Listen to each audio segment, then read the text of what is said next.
J.D. Vance took to Twitter today, now called X, to bemoan the fact that judges have been overturning Donald Trump's executive orders, saying that judges don't have the right to overturn executive orders, especially concerning legitimate matters of state and foreign policy.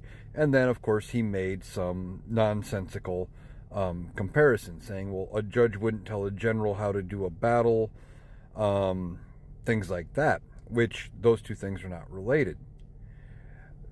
Courts have long overturned executive orders. They overturned a bunch during the Biden administration. For example, the courts overturned Joe Biden's executive order on student loan forgiveness.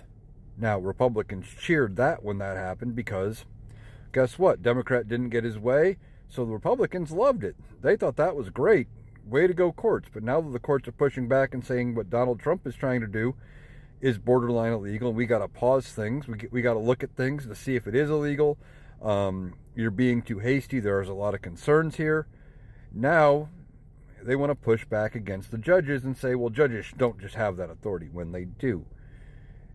Our entire system is based on co-equal branches of government. The judicial is just as equal as the legislative or the executive and the president, but all have checks and balances against the other. For example, presidents appoint judges for lifetime appointments. They are unelected, and they are not concerned with getting reelected or anything like that, or reappointed, so they are supposed to be ruling impartially on the actual content of the law. The judicial, for example, it checks presidential and congressional power by doing just what they're doing here, overturning things that are unconstitutional and saying, wait a minute, you can't do this, you can't do that. Now, the courts can do the opposite. They can say, yeah, what you're doing is legal. And then, of course, J.D. Vance wouldn't have had a problem with it if the court sided with him. He's only mad because their side's not getting their way. And I'm kind of surprised J.D. Vance is even being this vocal. I kind of expected him to be in the background during the administration and kind of fade off into obscurity because he wouldn't want to take the spotlight from Donald Trump.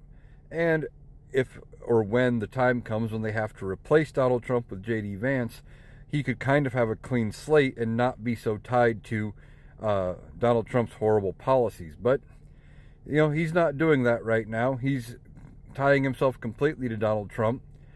And, come 28 or before, when he may have to attempt to run for a term, now he's going to be stuck with the stink of Donald Trump.